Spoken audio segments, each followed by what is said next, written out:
Yes. So we are going to start with vertical circular motion in today's lecture. How this vertical circular motion is different from normal horizontal circular motion, you have to understand. See, so far as the horizontal circular motion is concerned, suppose the particle revolves in a circular path in this way, in a horizontal plane. Suppose ऐसे horizontal plane में अगर कोई particle circular motion perform करता है, तो उस case में क्या होता है ना कि उसका जो एनर्जी है, पोटेंशियल एनर्जी जो है वो कांस्टेंट रहता है, क्योंकि हम देख सकते हैं अगर यहाँ पे हम अगर कंसीडर करते हैं ground, this is the ground, okay okay, this is ground. तो जब ये पार्टिकल यहाँ पे होगा तो सपोज ग्राउंड से एक h इतने हाइट पे होगा, ठीक है। अगर सपोज ये पार्टिकल यहाँ पे चला जाता है, उसका जो हाइट है वो फिर भी h ही रहेगा, बिल्कुल।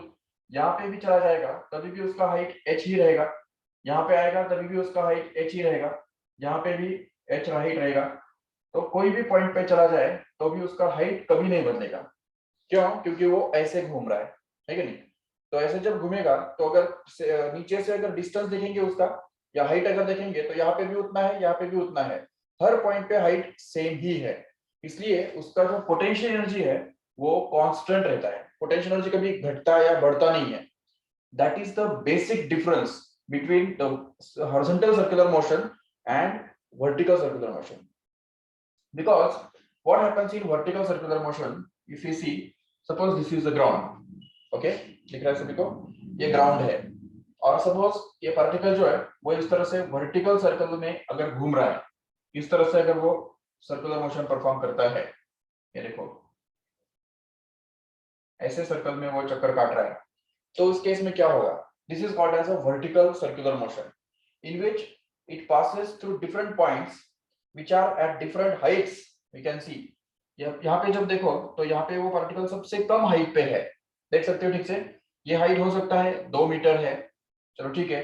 अगर यहाँ पे चला जाए तो उसका हाइट बढ़ गया, उसका हाइट हो गया 3 मीटर सपोज, ठीक है। यहाँ पे अगर चला जाता है तो हो सकता है उसका हाइट जो है वो और बढ़ गया, हो सकता है वो 5 मीटर हो गया, yes 5 metre in this way. Even यहाँ पे भी जाता है तो भी उसका हाइट और ज्यादा होगा, हो सकता है 7 मीटर हो गया, यहाँ पे हो सकता है 10 मीटर हो गया, यहाँ पे फिर वापस 7 मीटर हो गया, क्योंकि ये पॉइंट और ये पॉइंट बिल्कुल हॉरिजॉन्टल सेम लेवल पे है कि नहीं।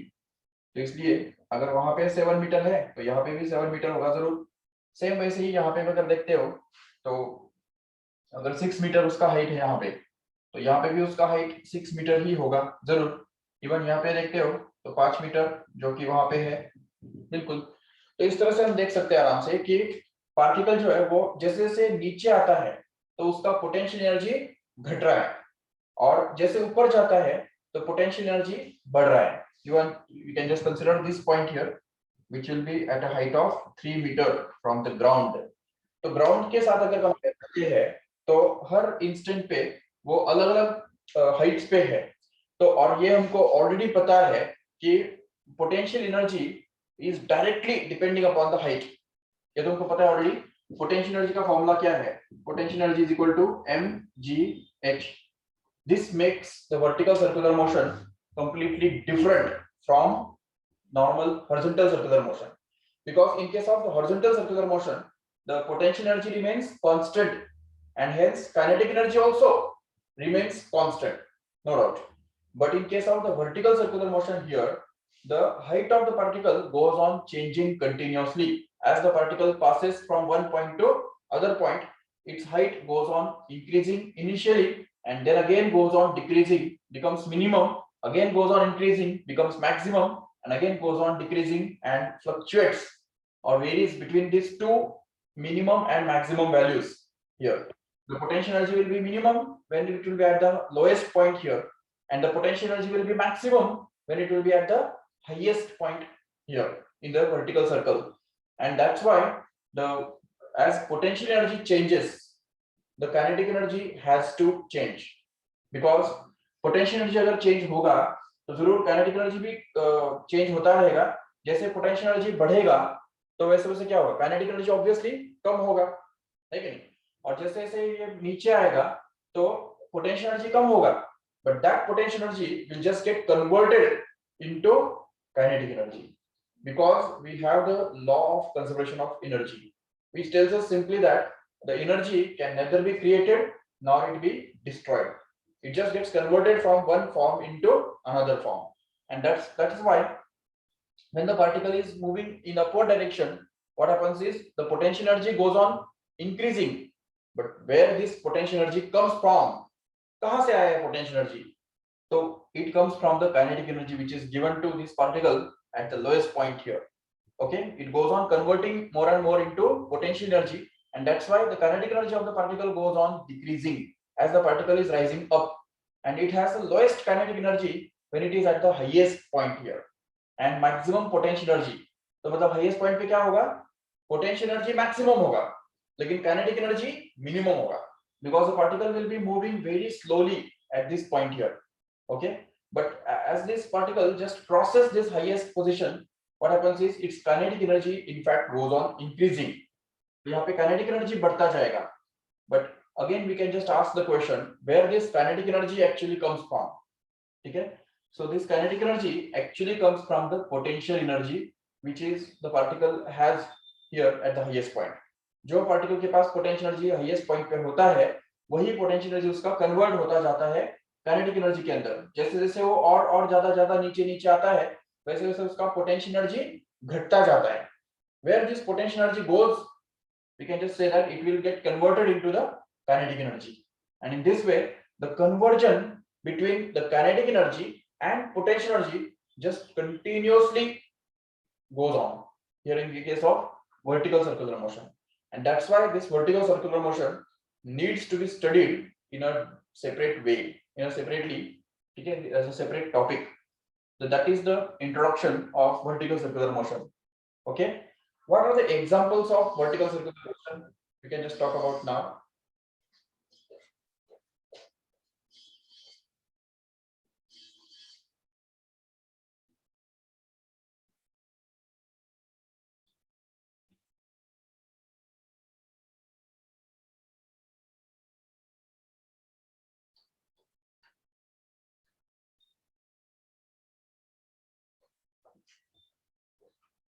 Yes, what are the examples of vertical circular motion? Very good. ठीक है, giant wheel can be the example of vertical circular motion. Yes, और कोई बता सकता है? What is another example of vertical circular motion?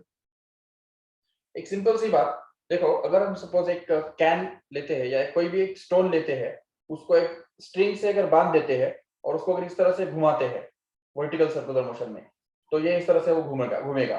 That is a simple example of vertical circular motion. बिल्कुल. What else? और कोई बता सकते हो वर्टिकल सर्कुलर मोशन का example in daily life? Yes, you can just see well of death, ठीक है, जिसको मौत का कुआं कहा जाता है.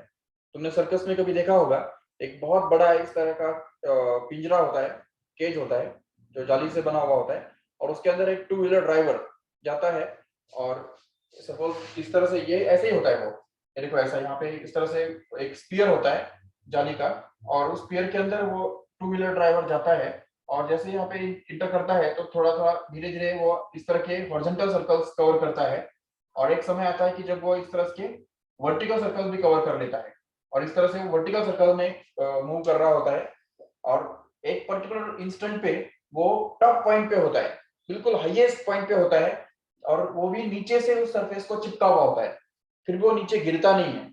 ठीक है, ये भी एक इंटरेस्टिंग फैक्ट है, यहाँ पे हम देख सकते हैं. उसका भी रीजन हम अभी आगे चल के एक्सप्लेन करने वाले हैं कि why this person doesn't fall down. Even एक सिंपल सा एक्सपेरिमेंट करके देखो घर पे.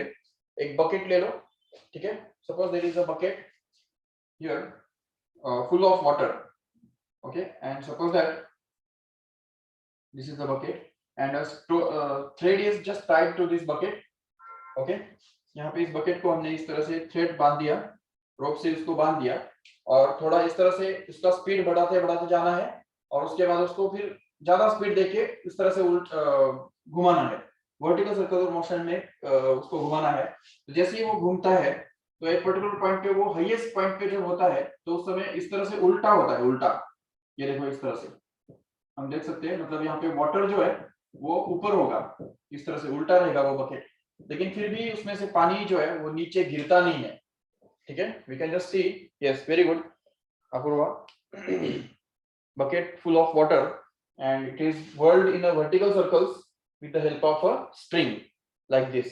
तो ये जो स्ट्रिंग है उस स्ट्रिंग को यूज करके अगर हम सपोज इस तरह से बकेट को अगर घुमाएंगे तो भी यहाँ पे हाईएस्ट पॉइंट पे जाके भी ये पानी नीचे नहीं गिरता है। That is a very good example of vertical circular motion। yes, also the yes, Rutu is saying a vehicle which is traveling along the flyover bridge like this. ये देखो, ये सपोज एक तरह का फ्लाईओवर ब्रिज है और इस bridge के ऊपर अगर सपोज कोई व्हीकल इस तरह से जा रहा है तो जब हाईएस्ट पॉइंट पे जाएगा तो वहां पे भी उसमें देख सकते हैं कभी कभी क्या होता है कि अगर इसका स्पीड बहुत ज्यादा है तो ये जो व्हीकल है वो इस तरह से छलांग लगाता है। ठीक है, it loses the contact from the surface of this road here at the highest point, and that is also we have to understand the reason behind that, why it happens actually। Even चलो flyover bridge को छोड़ो, अगर suppose हम बहुत high speed में अगर two wheeler पे आ रहे हैं और अगर बीच में एक स्पीड ब्रेकर आ गया, स्पीड ब्रेकर, तो वो स्पीड ब्रेकर के ऊपर जब हम जाते हैं तो वो भी एक तरह से एग्जांपल हो गया वर्टिकल सर्कुलर मोशन का। बिल्कुल, तो वर्टिकल सर्कुलर मोशन के कई सारे एग्जांपल्स हमारे पास है। और even not only in the flyover bridge but even अगर सपोज ऐसा वैली वाला अगर ब्रिज है, मतलब उल्टा वैली अगर है, वैली मतलब ऐसा एक खड्डा है, तो उसमें से भी जब कार ट्रैवल करता है तो भी वो एक तरह से एग्जांपल ही है वर्टिकल सर्कुलर मोशन का। Yes yes yes, car travelling on the hill type of road is also an example of vertical circular motion। okay, so I hope all of you have got an idea about the vertical circular motion, what is it and how it is different from our normal circular motion which we have studied so far। okay, now let us try to understand what is the tension in the string। क्योंकि देखो एक simple सा example consider कर लो, suppose ये vertical circular motion का example है। ठीक है, एक पार्टिकल है या एक स्टोन है जिसको हमने स्ट्रिंग के साथ बांध के रखा है। ये समझो स्ट्रिंग है, ठीक है, ये स्ट्रिंग है और ये स्टोन है जिसका मास m है और उसको हमने इस स्ट्रिंग के साथ बांध के रखा है और दूसरा एंड पॉइंट यहाँ पे फिक्स करके रखा है। ठीक है, और अगर हमने यहाँ पे इसको अगर पुश दिया, यहाँ पे अगर इसको हमने एक वेलोसिटी दिया तो जैसे ही वो वेलोसिटी उसको मिलेगा तो वो इस तरह से वर्टिकल सर्कुलर मोशन परफॉर्म करने लग जाएगा। जैसे तुमने बचपन में देखा होगा जो छोटे छोटे बच्चे क्या करते हैं, एक पेड़ को एक रस्सी बांधते हैं और उसको एक बॉल पकड़ के रखते हैं, बॉल बांध के रखते हैं और बैट से उसको इस तरह से हिट करते हैं। जैसे उसको हिट करते हैं तो वो बॉल जो है थोड़ा सा ऊपर जाके वापस आता है, या कभी कभी अगर बहुत जोर से अगर हिट करते हैं तो वो बॉल पूरा सर्कल कंप्लीट करके वापस वहां पे आ जाता है। ठीक है, तो ये जो है ये एक तरह से यही सिचुएशन हम यहाँ पे सब कंसिडर कर रहे हैं जिसके अंदर ये स्टोन कहो या बॉल कहो या कोई पार्टिकल कहो, वो यहाँ पे स्ट्रिंग के द्वारा अटैच्ड है। स्ट्रिंग के द्वारा उसको यहाँ पे हमने अटैच करके रखा है और उसका मास m है और उसको हमने यहाँ पे कुछ ना कुछ वेलोसिटी दे दिया है। जैसे हम यहाँ पे उसको वेलोसिटी दे देंगे तो उसकी वजह से वो वेलोसिटी लेके आगे बढ़ेगा और अलग अलग पॉइंट्स से गुजरेगा। ठीक है, तो अभी अगर सपोज वो किसी भी एक पर्टिकुलर पॉइंट पे अगर होता है, ये सपोज P पॉइंट पे वो है, किसी पर्टिकुलर इंस्टेंट पे P पॉइंट पे वो है और उस समय उसका जो स्ट्रिंग है वो स्ट्रिंग सपोज इस वर्टिकल के साथ मान लो कि थीटा इतना एंगल कर रहा है। ठीक है, थीटा इतना एंगल वो कर रहा है उसका स्ट्रिंग। ठीक है, तो ऐसे पोजीशन में कौन से फोर्सेस इस पार्टिकल के ऊपर काम करेंगे वो अगर एक बार लिस्ट आउट करो तो हमको पता चलेगा। Can you list it out? What are the forces acting on this particle at this position here, and what the direction, what direction they are in, कौन से डायरेक्शन में वो होंगे? तो सबसे पहले हमको याद आ रहा है ग्रेविटेशनल फोर्स। करेक्ट है, gravitational force will be acting on this particle in the downward direction. Correct है, डाउनवर्ड डायरेक्शन में वो काम कर रहा होगा। Yes, so we can just show it here in the downward direction, that is the weight of this particle, right? Okay, the second thing is the tension in the string। Correct है, इस string का जो tension है वो भी उसके ऊपर काम कर रहा है ऑलरेडी, और वो कौन से डायरेक्शन में है? ऑब्वियसली स्ट्रिंग के डायरेक्शन में है। जिस डायरेक्शन में स्ट्रिंग है उसी डायरेक्शन में ये फोर्स भी काम करेगा, टेंशन भी काम करेगा। चलो ठीक है, ये टेंशन इन द स्ट्रिंग, उसको हम T बोल सकते हैं जरूर। और जबकि वो घूम रहा है, सर्कुलर मोशन में घूम रहा है, तो जरूर उसके ऊपर सेंट्रीफ्यूगल फोर्स भी तो काम कर रहा होगा कि नहीं? बिल्कुल। तो centrifugal force will be acting on it in the direction which is along the radius away from the centre. Correct है, along the radius away from the centre, मतलब ये हो गया direction of centrifugal force.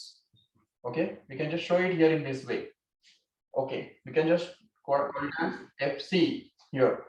Okay, FC is going to be the centrifugal force which is acting on this particle P. Okay, so this particle P is acted upon by three forces. We can just list out them here as mg, which is downwards. The second is the tension T, which is along the string, and Fc, that is a centrifugal force which is going to be along the radius and away from the center.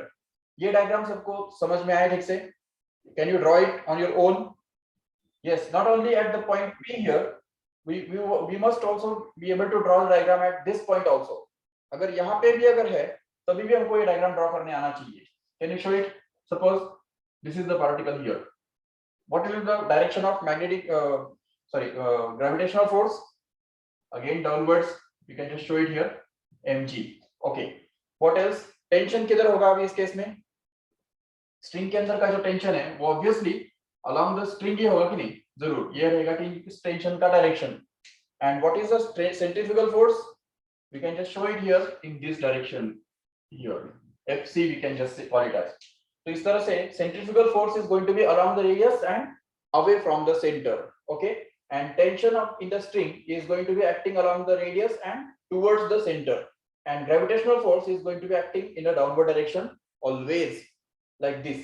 Okay, if we just want to draw the diagram here when the particle is present at this point P here, तो उस case में कैसे forces रहेंगे बताओ?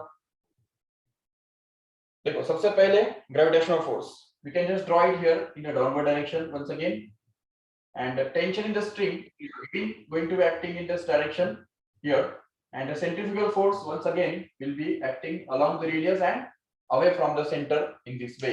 Correct hai?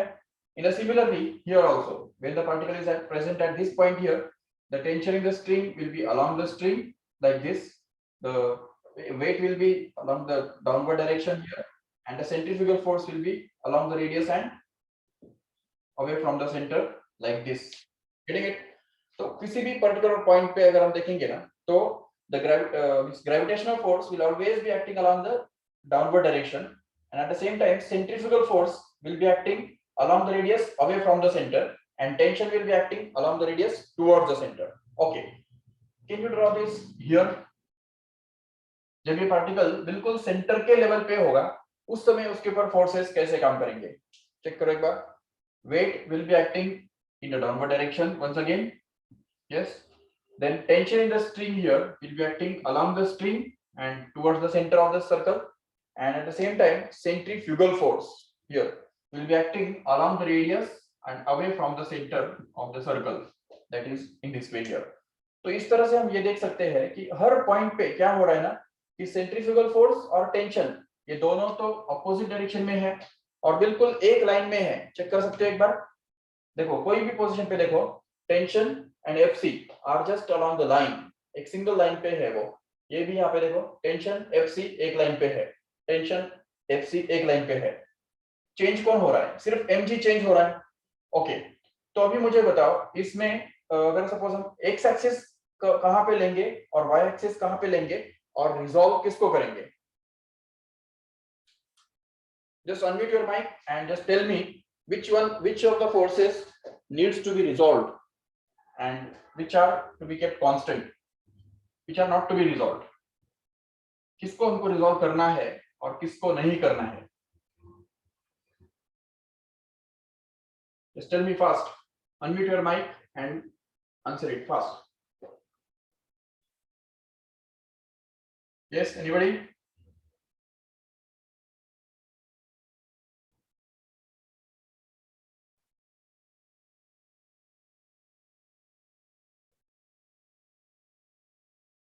Okay, have you understood the question? देखो यहाँ पे P point पे सारे फोर्सेस हमने लिस्ट किए हैं. तीन फोर्सेस उसके ऊपर काम कर रहे हैं, एक तो सेंट्रीफ्यूगल फोर्स, दूसरा टेंशन और तीसरा वेट, बराबर। The question here is that which force needs to be resolved, कौन से फोर्स को हमको रिजॉल्व करना पड़ेगा और कौन से फोर्सेस को रिजॉल्व नहीं करना पड़ेगा। जनरली हम देखते हैं ना कि जो फोर्स एक्स एक्सिस या वाई एक्सिस के डायरेक्शन में नहीं होते हैं उनको हम रिजॉल्व करते हैं, बराबर। और जो x axis already x axis और वाई एक्सिस के डायरेक्शन में है उनको रिजॉल्व करने की कोई जरूरत नहीं होती है। तो यहाँ पे चेक करो, अभी अगर सपोज हम एक्स एक्सिस और वाई एक्सिस अगर ऐसा ले लेते हैं, ये वाई एक्सिस और ये एक्स एक्सिस अगर ऐसा लेते हैं, तो देखो mg is already along y axis, doesn't need to resolve, but tension and fc needs to be resolved just because they are neither along y axis neither along x axis. लेकिन Sir, yes बोलो। sir, can we take a line containing the tension on the string and centrifugal force as x-axis, and shall we resolve the mg? It would be easy. Exactly. That's what I was expecting from your side. Basically अभी यहाँ पे हमने x axis और y axis इस तरह से लिया है, उसका फायदा क्या हुआ, हमको mg को सब चलो ठीक है mg को रिजॉल्व नहीं करना पड़ रहा है, लेकिन mg की वजह से mg को रिजॉल्व न करने की वजह से टेंशन और fc इन दोनों को हमको रिजॉल्व करना पड़ रहा है, which will be somewhat complicated. It will give us the same answer, no doubt, but it will be very easy if we take x axis and y axis along the line containing tension and fc. देखो इसको थोड़ा tilted angle पे देखो, ऐसे angle पे देखो, ये हमारा सपोज y एक्सिस हो गया, ठीक है, ये y एक्सिस है और ये जो है टेंजेंशियल डायरेक्शन में जो जा रहा है वो एक्चुअली हमारा x एक्सिस हो गया। We can consider this, no doubt. और इसका फायदा क्या होगा पता है, ठीक है, बहुत बड़ा फायदा होगा कि tension and fc need not to be resolved, okay, only mg will be needed to be resolved. सिर्फ mg को हमको रिजॉल्व करना पड़ेगा, बाकी टेंशन और fc जो है वो तो ऑलरेडी y एक्सिस के अलोंग है। तो बेनिफिशियल कौन सा होगा, mg के लिए इन दोनों को रिजॉल्व करना या इन दोनों को कांस्टेंट रख के सिर्फ mg को अकेले को रिजॉल्व करना। जरूर mg को अकेले को रिजॉल्व करना बेटर होगा, तो इसीलिए हम यहाँ पे ये जो x y एक्सिस हमारा है वो ऐसा ले लेंगे, ठीक है। मतलब हम थोड़ा सा एंगल पे देखेंगे इसको, अगर ऐसा एंगल पे देखेंगे ना तो हमको y एक्सिस जो है वो ऐसा दिखाई देगा और x एक्सिस जो है वो ऐसा दिखाई देगा, जो कि हमको mg को सिर्फ रिजॉल्व करना पड़ेगा, बाकी fc और टेंशन को रिजॉल्व नहीं करेंगे तो भी चलेगा क्योंकि वो ऑलरेडी y एक्सिस के अलोंग है। ये बात है, समझ में सबको ठीक से? ओके, तो अभी यहाँ पे रिजॉल्व करने की बात आएगी, तो mg को अगर हम रिजॉल्व करते हैं तो उसके लिए एंगल चाहिए। अभी ऑलरेडी हमारे पास ये एंगल दिया हुआ है, तो वही एंगल यहाँ पे भी अपीयर करेगा जरूर, क्योंकि ये दोनों साइड्स जो है वो वर्टिकल साइड्स हमको दिख रहे हैं और ये जो है वो उसका ट्रांसवर्सल है, करेक्ट है। और जब हम देखते हैं कि जब पैरेलल साइड्स को, दो पैरेलल साइड्स को जब एक ट्रांसवर्सल मिलता है तो वो इस तरह के जो दो एंगल्स होते हैं तो वो हमेशा इक्वल होते हैं क्योंकि वो करेस्पॉन्डिंग एंगल कहलाते हैं। तो ये करेस्पॉन्डिंग एंगल्स ही तो है जरूर, इसलिए अगर ये थीटा हो गया तो इस mg को जब हम रिजॉल्व करेंगे तो उसका एक कंपोनेंट इस डायरेक्शन में आएगा, जिस डायरेक्शन में fc ऑलरेडी है उस डायरेक्शन में उसका एक कंपोनेंट काम करेगा। ओके, इसको हम बोल सकते हैं mg cos थीटा, ओके। और दूसरा कंपोनेंट जो उसका है वो इस डायरेक्शन में काम करेगा, ये वाला डायरेक्शन में जो कि x एक्सिस के डायरेक्शन में है, जिसको हम एक्चुअली बोल सकते हैं mg into sin theta, correct है। So in this way we have resolved this mg and just we have kept this t and fc constant as it is, okay. And now if we just think carefully here, then the tension in the string is acting along this center towards the center here, but fc and mg cos theta, both of these are combined together and they are acting along the radius and away from the center. So but since the pendulum or since this ball is neither moving this way nor this way, so we can just say that these two forces are going to get balanced. So the force along the towards the center and the force away from the center will just balance each other. And अगर हम यहाँ पे equilibrium अगर use करेंगे तो ये देखो ऊपर वाला फोर्स कौन सा है, T है, okay, T, that should be equal to the sum of these two forces combined together. ये दोनों फोर्सेस अगर हम ऐड करेंगे तो कितना बनेगा, जरूर fc plus mg cos theta बनेगा.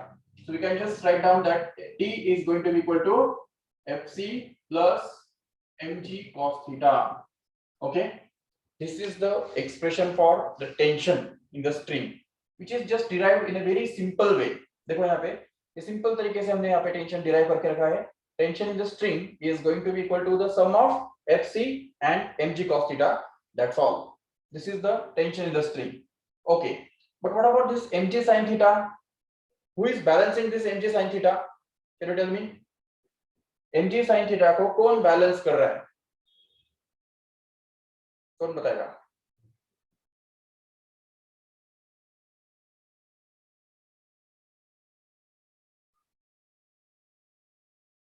Yes. Ekta, can you tell me which force is going to balance this mg sin theta, which is acting this way here? कौन सा फोर्स इसको बैलेंस कर रहा है? Yes, अथर्व.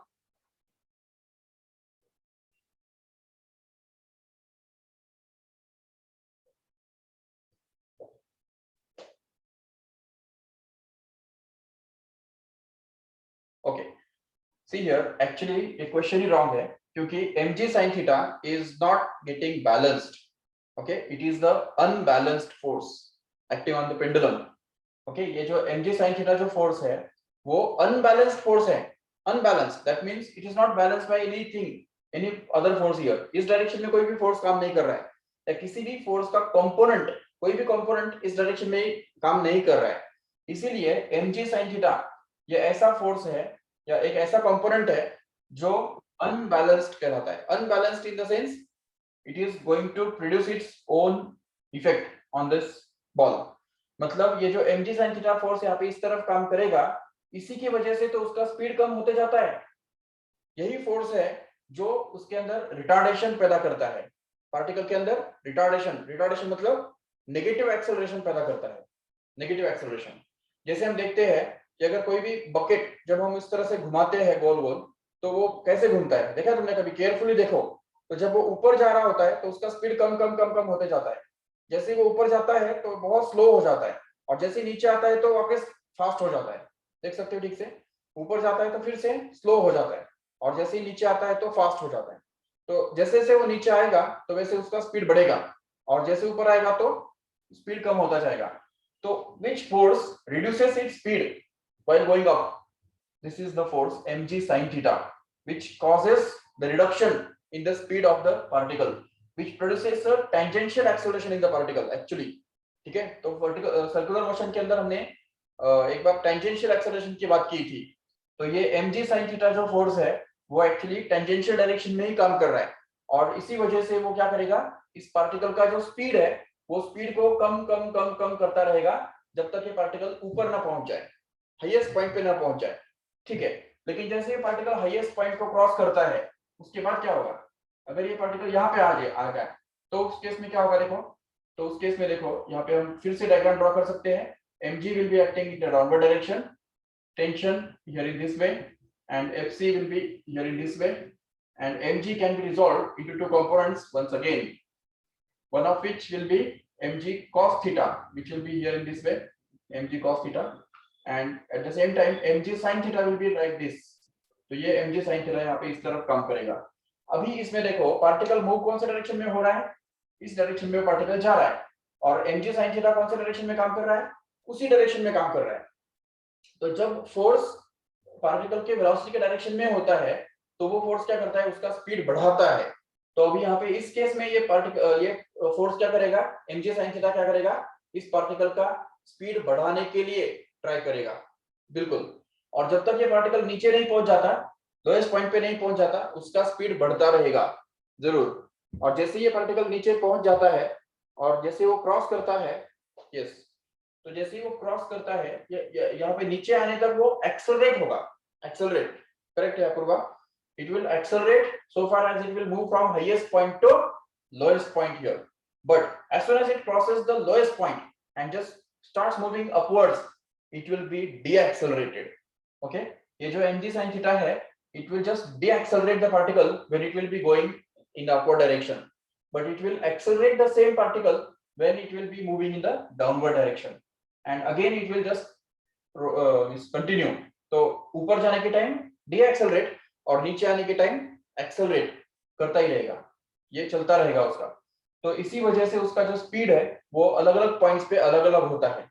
तो वर्टिकल सर्कुलर मोशन इसीलिए अलग है क्योंकि उसका स्पीड अलग अलग पॉइंट्स पे अलग अलग होता है, हर पॉइंट पे अलग होता है. जैसे ऊपर जाता रहता है तो उसका स्पीड कम कम कम कम होता जाता है, it becomes minimum at the highest point, and again when this particle goes crosses the highest point here, its speed goes on increasing continuously. तो जैसे वो नीचे आता रहता है तो उसका स्पीड बढ़ता बढ़ता बढ़ता जाता है और it attains maximum speed here when it reaches at the lowest point in this case. Correct है?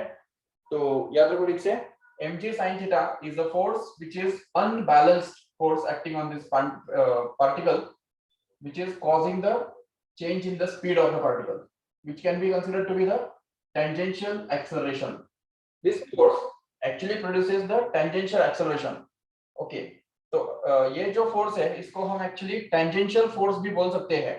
जैसे ये जो हमारा है सेंट्रीफ्यूगल फोर्स है, बराबर, ये जो फोर्स है इसको हम टेंजेंशियल फोर्स बोल सकते हैं, ft से उसको डिनोट कर सकते हैं, which will be mg sin theta.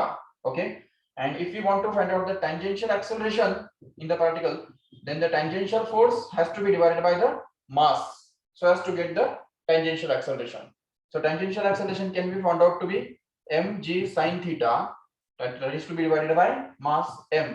So that this mm gets cancelled and we are left with the tangential acceleration of this particle in vertical circular motion to be simply equal to g sin theta. That's all. So this is the formula for tangential acceleration of a particle in vertical circular motion. Can you tell me what should be the acceleration, tangential acceleration of the particle when it will be at this point here? Let us call it as q, or चलो m बोल देंगे उसको, चाहिए तो m. Okay, yes, put it in the chat box.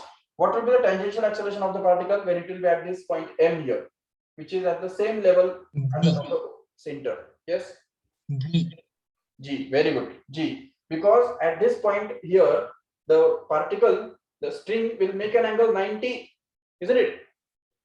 यहाँ पे जब ये पार्टिकल पहुंचेगा तो उस समय उसका जो स्ट्रिंग है वो इस पॉइंट के साथ, इसको हम चाहिए तो बोल देंगे a सपोज, ठीक है, a is the starting point. Yes, तो स्टार्टिंग पॉइंट के साथ वो कितना एंगल करेगा? 90 डिग्री इतना एंगल करेगा जरूर. और जब एंगल 90 बन गया तो उस केस में g sin theta will be g sin 90 ना. तो g sin 90 मतलब कितना हो गया? It will be simply sin 90 is 1 and hence g into 1 becomes g only. So the acceleration will be maximum at this point here, and as the point goes on moving here upwards, the tangential acceleration will go on decreasing, and at this point how much will be the tangential acceleration? Can you tell me? This is suppose the highest point, we can call it as h. Okay, h point पे उसका tangential acceleration कितना होगा? 0. Very good, 0. क्यों? क्योंकि highest point पे अगर देखते हैं तो हाईएस्ट पॉइंट का यहां से अगर मेजर करो तो एंगल कितना बनता है? 180 डिग्री बनता है. अभी 180 डिग्री एंगल बन गया तो according to this formula we can say that the tangential acceleration will actually be g into sin 180. Sin 180 we know that it is 0, so therefore this sin 180 becomes 0, so g into 0 becomes 0 only, and hence tangential acceleration will become 0. एक simple सी बात है, सीधी बात है समझने जैसी, कि अगर यहाँ पे फोर्स, अगर यहाँ पे mg अगर इस तरफ काम कर रहा है तो उसको रिजॉल्व करने की जरूरत नहीं रहेगी ना. यहाँ पे रिजॉल्व करने की जरूरत ही नहीं रहेगी क्योंकि वो पूरी तरह से डाउनवर्ड डायरेक्शन में काम कर रहा है, टेंशन भी उसी तरफ है और सेंट्रीफ्यूगल फोर्स अपवर्ड्स है. तो mg का टेंजेंशियल कंपोनेंट कितना हो गया? 0 हो गया, क्योंकि वो तो वर्टिकल है, अलोंग द रेडियस है. तो जो फोर्स रेडियस के डायरेक्शन में है तो उसका टेंजेंशियल कंपोनेंट कितना होगा? 0 होगा जरूर.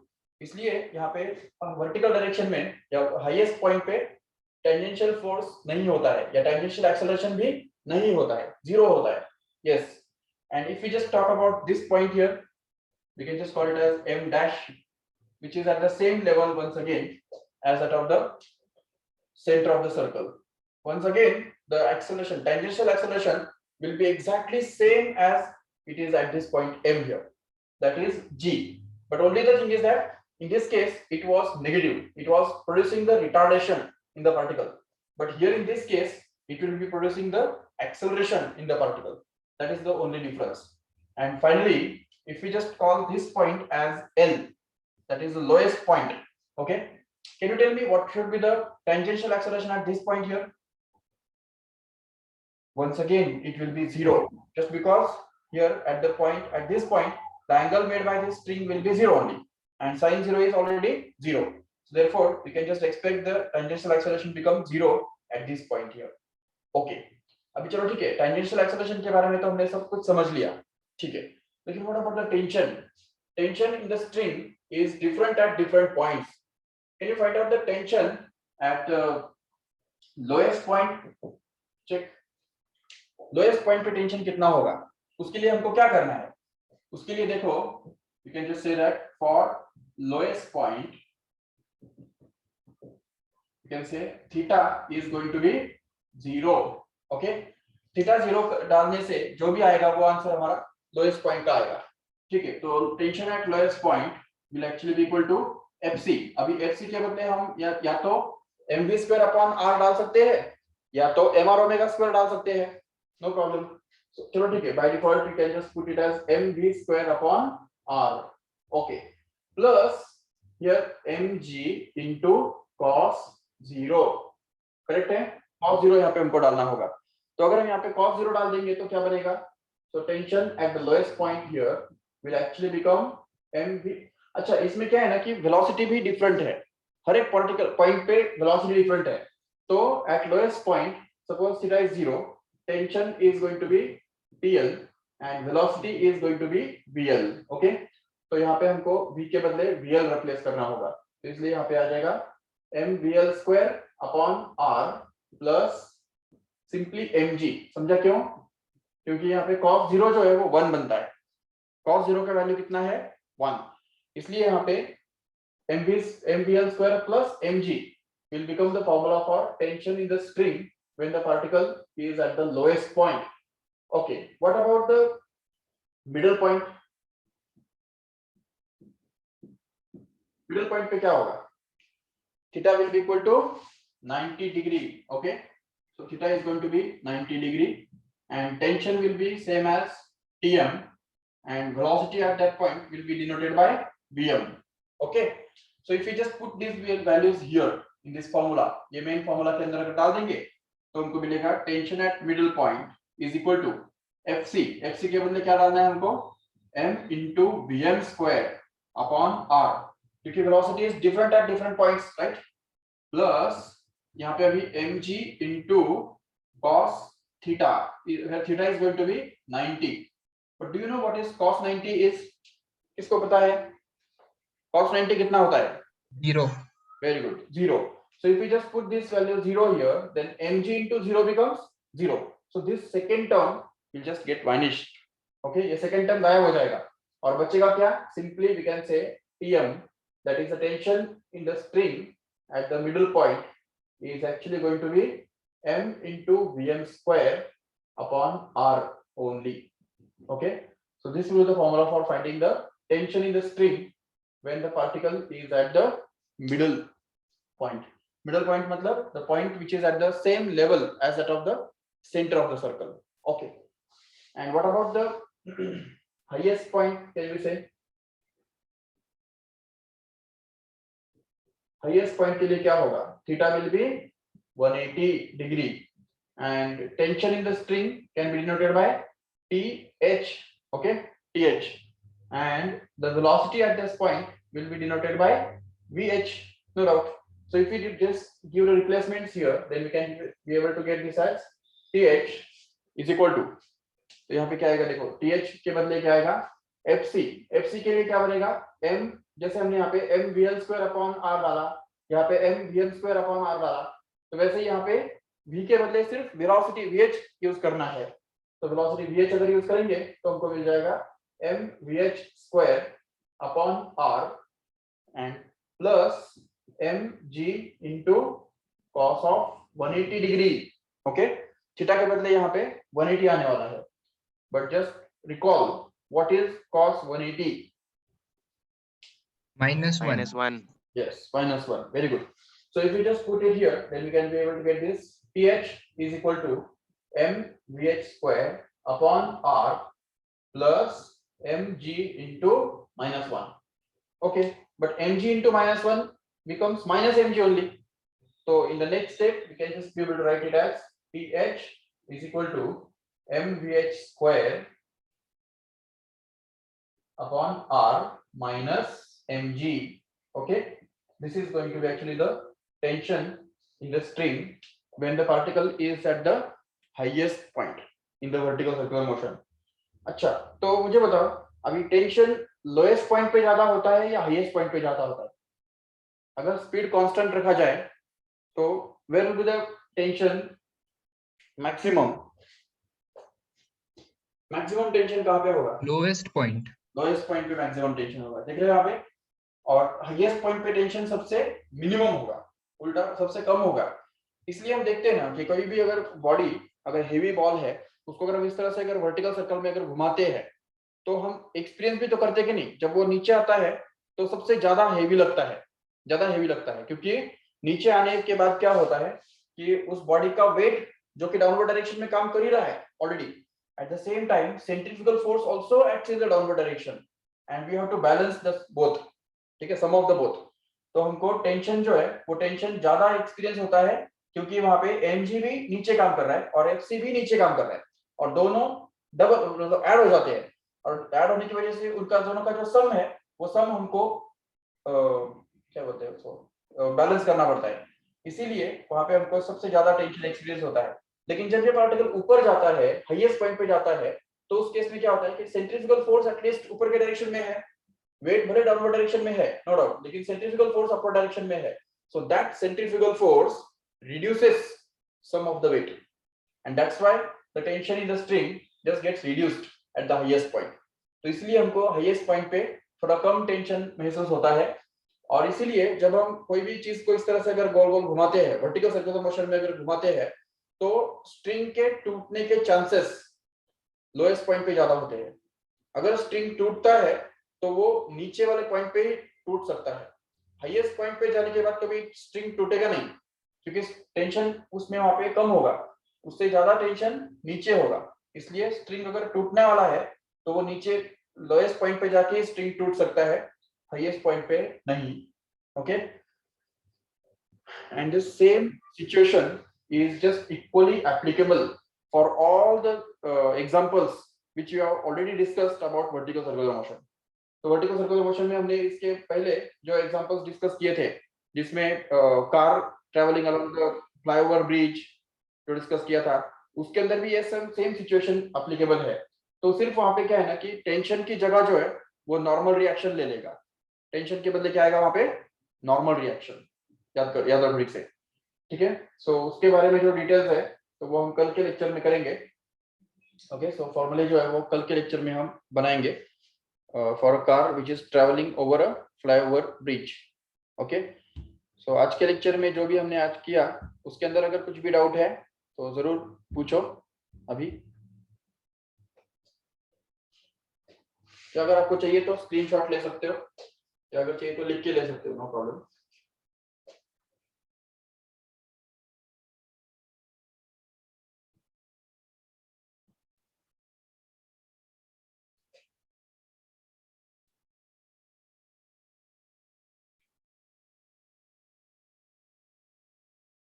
Yes, any doubt?